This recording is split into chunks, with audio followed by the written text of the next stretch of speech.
Hey everybody, it is Justin, your guide into Web3, and I wanted to talk about three of my favorite projects inside of this space with regards to world building, aesthetics, immaculate vibes, and stuff like, trading card games, co-creation of the world, as well as, roguelikes and stuff like that. So first of all, I'm going to start with Forgotten Runes because that's where I'm a massive Wizard fan. Again, they are building a TV series, a game, comics and stuff like that. But where should you even begin? And honestly, if you pick up a Wizard, that's really probably the flagship product inside of Forgotten Runes. Again, only get it if you like the project. So, okay, what do you do with Wizard, right? And my first reaction and my first opinion is, if you like world builders, if you like building your character, if you like Wizards and D&D and Magic, again, you are invited to co-create the lore inside of the Forgotten Runeverse, right? And I've done so here essentially by putting my first couple entries into the Book of Lore, which allows you to have your wizard possibly be highlighted in a couple of the media creations, if that happens in the future. But of course, feel free to build out your wizard. I've done so here, threw in some art, threw in some nice aesthetics. I did update my art too, and I updated some of my lore. So I really like that aspect of the of the Book of Lore. The aesthetics are immaculate. The Discord is always popping. There's always something happening. But overall, I just like Wizards of Magic. But outside of that, what else too? Of course, I've been in the Arbitrum arcade and I had a chance to take a look at the Forgotten Runeverse. And again, I know I've been a little bit quiet on this, but honestly, just no spoilers. Honestly, I think you're going to have a good time exploring the Runeverse once again with a new balancing, all that stuff. It's been a blast. And of course, we're going to be watching out for the, all of the land and being able to build inside of the Runeverse as well. So again, I'm super excited for that. Of course, they have comics happening too, right? So I picked up a couple of comics. I picked up my full set of 1 through 3 and the alt covers by Riley Brown. Honestly, they look really, really good. I know Magus Wazir had his favorite cover here with, I think, his wizard fighting against the the cockatrice or the chicken boss, essentially. But I saw some screenshots from Maddo going over the cult content, 3 volumes in. Damn, that looks so sick. It looks so good. The Sakuga is on point. Okay, I don't know which classified as Sakuga, but the fight scenes are looking insane. So that is super, super sick. Basically a big Kamehameha. But of course, the game, the comics, literally everything inside of the Wizards, I couldn't be more excited for what's coming in the future. So by all means, if you like all of those types of things, by all means, check it out. So next on my list, I know I've covered Critters Cult in the past, but this is a sci-fi mystery project by RGB0x00. And one of the biggest things that I've been keeping an eye on is, the quality of, world building that really attracts me, right? And, it gives me that Stranger Things vibes when you're going through the Critters Cult website. Again, it's evocative sci-fi mystery, combining a ton of, different types of aesthetics, myth punk, steampunk, dieselpunk, atom punk, cyberpunk, right? So you got all of those liminal-esque nostalgia type of societies, right? Pre-industrial alchemist society, Gaslamp, Victorian Horror Gear Society. And, there's a ton of games I've played in the past and just kind of like throws it all together, and it's kind of wild. And again, the peak premiere PFP here is the Critters. So by all means, again, if you have a critter, you are invited to build out your the Critters book. So very similar in structure to the Book of Lore from Forgotten Runes. Hopefully I can load it in so I can pull up, something very similar, right? You can see your critter, you can build it out, you can make it however you want, right? So if you're into, making your character and owning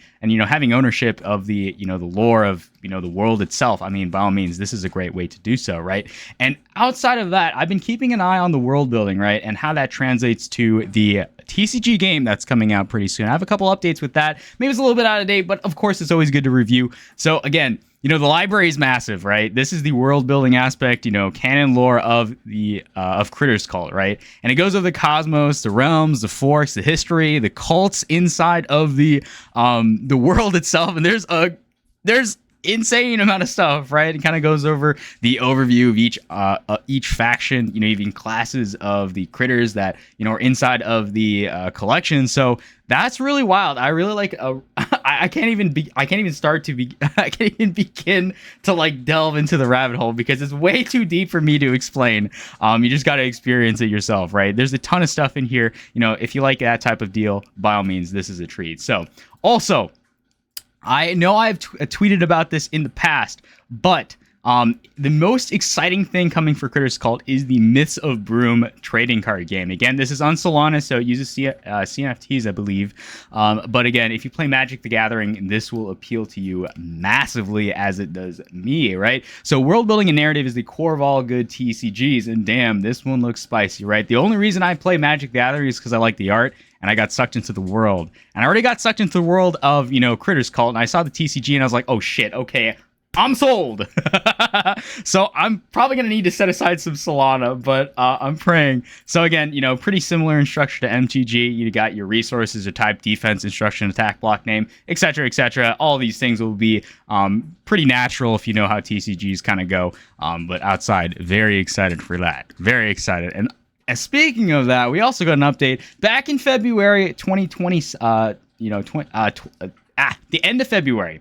I'm just going to try not to choke on my words here. So, hello everybody, Myths of Broom. Just wanted to give you a quick update on how things are shaping up with Myths. I finished the first draft of the written content for all the cards, including rules, titles, damage costs, and to build the playstyle and identity of each son, right? So, and all the strategic elements that compose the foundation of gameplay. There's still a lot of work to be done, of course. Now, I've started to experiment with palettes and styles for the art itself, and the illustrations are being created on a 114. They kind of go. He goes over the details, right?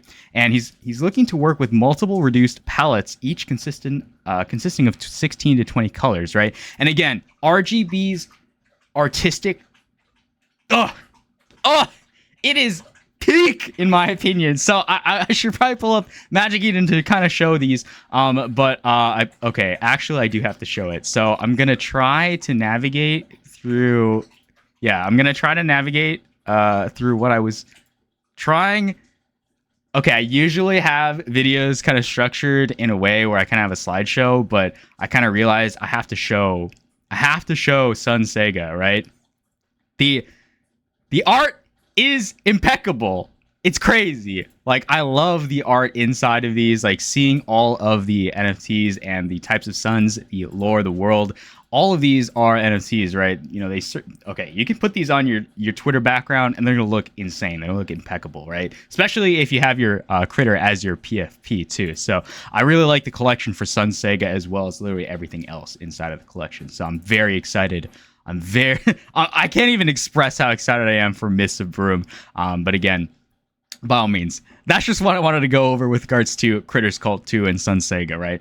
Great project if you like that type of stuff. So, last but not least, I have to cover We Are All Going to Die, right? Again, another very, very high quality pixel art, you know, aesthetic world building vibe, right? And I wanted to go over the website itself, right? I haven't really delved too much into it. You know, everything's going at 10,000 miles per hour, but I just saw it on my timeline and I was like, okay, I got to cover it because I saw a game.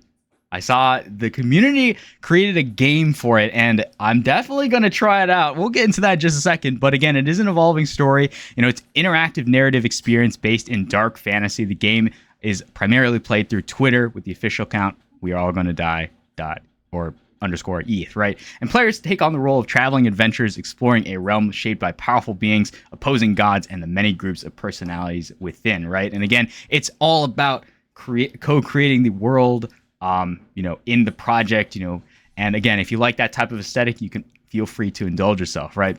And again, it encourages active participation, even through reaction or role playing. So it's primarily a role playing project. Pardon if I'm if I'm actually miscommunicating it. I literally have only a couple of days to kind of get familiar and, you know, kind of delve a lot deeper, because, you know, all these projects are extremely deep in the way that they build their world. And again, I saw the You Will Not Survive dark action roguelike being created by members of the community. Fight through waves of enemies using each with a unique style and skill. So I saw the roguelike game and I was like, oh shit, I gotta try that at some point. I gotta play that. And again, they kind of have the Discord, they got the characters, but I'm gonna go over to the game. It'll bring you over to the gameplay alpha. Of course, feel free to just run it, get started, get playing. But that's for another video. We actually had a trailer here kind of going over the game, and by all means, we're going to watch it. So we'll just drop. Yeah, okay. Hopefully the volume's not too loud. Yeah. Oh, yeah. Okay, I'm a sucker for roguelike games and, you know, Dark Souls-esque styles, you know. Class, I love classes. Oh, man. Oh, I love those bullet hell style games too. So I'm okay. Man, the pixel art is on point. The gameplay looks really, really good, and I definitely am going to try this. And you'll see it on the channel at some point in the future. But again, it kind of goes over everything inside the trailer here. You know, the world building gets expanded as well. So, oh, that's so good. You're fighting. It's basically like an angel you're fighting. And I believe it's on Steam too, so you can wishlist it on Steam when it goes full. So that's gonna be really sick. That's gonna be really sick. Oh God, I just exposed my my recommends on YouTube, but whatever. I don't care. It's so good. But again, they have the world map here as well. That's pretty sick. That's the world map looks crazy. But again, they have screenshots and stuff like that. So, I mean, the art is impeccable. Literally everything about the aesthetic is just impeccable for this project. So that definitely piqued my interest. So again, I'm going to pull over to the characters. So again, feel free to, you know, pick up a character. Again, there is a marketplace. You know, they sit about 0.03 ETH right now. So again, if you wanted to, you know, get started with the world, by all means, this would be where to begin. And again, they have a ginormous world map. You know, I pulled up the WAGDIE.world, and again, you know, it looks pretty crazy. I'm excited to see it expand and all. And there's so many things. There's so many things inside these world builders that I just can't cover everything in a video without being like 2 hours long. So again, I just wanted to give a brief update on the projects. You know, we are all gonna die. That's a pretty insane project. You know, of course, A Critter's Cult. I love the aesthetics, and last but not least, of course, Forgotten Ruins. So that's just my 3 top pixel aesthetic world builder types, each with a lot of stuff going on, you know, games, world building, stuff like that. You know, there's something for everybody in this space, right? And of course, that's just what I got on my mind. So again, I'll have all the links in the description. You guys know where to find me. Definitely hit that like and subscribe content. You know, like and subscribe, anyways, you guys know what to do. But I'll catch you guys in the next one. Peace.